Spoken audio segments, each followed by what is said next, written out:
ఆరుమూరు మండలం పిప్పిరి గ్రామంలో 75వ వన మహోత్సవ కార్యక్రమం నిర్వహించారు. గ్రామ పంచాయతీ ఆధ్వర్యంలో నిర్వహించిన ఈ కార్యక్రమంలో ఎమ్మెల్యే పైడి రాకేష్ రెడ్డి పాల్గొని మొక్కలు నాటారు. మొక్కలు నాటి ఫోటోలు దిగడమే కాకుండా నాటిన మొక్కలను తప్పనిసరిగా సంరక్షించాలని ఎమ్మెల్యే గ్రామస్తులకు సూచించారు. ఈ వన మహోత్సవంలో ముఖ్యంగా పండ్ల మొక్కలు నాటాలని ఆయన అధికారులకు పిలుపునిచ్చారు. ఈ కార్యక్రమంలో ప్రజలందరూ కూడా భాగస్వాములై విజయవంతం చేయాలని ఎమ్మెల్యే కోరారు.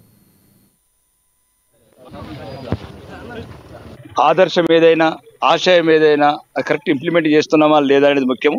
ఈరోజు రాష్ట్ర వ్యాప్తంగా ఉన్న అన్ని నర్సరీలలో ఈ పనికిరాని ఎందులోకి ప్రజలకు ఉపయోగపడని మొక్కలు పెంచే బదులు ఆ నర్సరీలలో ప్రజలకు పనికొచ్చే అల్ల నేరేడు పండ్లు కావచ్చు, పండ్ల మొక్కలు, పూల మొక్కలు, నీడనిచ్చే మొక్కలు ఒక సబ్స్క్రైబ్ చేయండి గ్రేడ్ వైజెస్గా.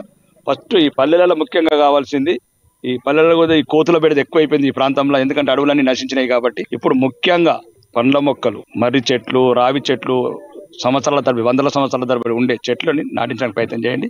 రెండోది, నాటడమే కాదు, ప్రతి ఆఫీసర్కి టార్గెట్ పెట్టండి. మాలాంటి ఎమ్మెల్యేలకు కూడా టార్గెట్ పెట్టండి. మీ నియోజకవర్గంలో ఎన్ని మొక్కలు నాటారు, ఎన్ని మొక్కలు బతికినాయి. ఈరోజు మొక్కలు పెట్టడము, ఫోటోలు దిగడము, తర్వాత సంవత్సరం వచ్చేసరికి ఇంకొక ఊర్లో పెట్టడము, ఇదంతా ఇంక ఈ డ్రామా అంతా బంద్ చేయాలి ఇప్పటి నుంచి. ముఖ్యంగా ప్రజలు మేల్కొనాలి. అధికారులు, రాజకీయ నాయకులు మీ జీతగాళ్ళు అంటే తెలివైన వాళ్ళని అనుకోకూడదు. ముఖ్యంగా మీ పల్లెటూర్లల్లో ఈ వ్యవస్థ లేకముందు కూడా, ఇట్లాంటి ప్రజాస్వామ్యం రాకముందు కూడా వందల సంవత్సరాల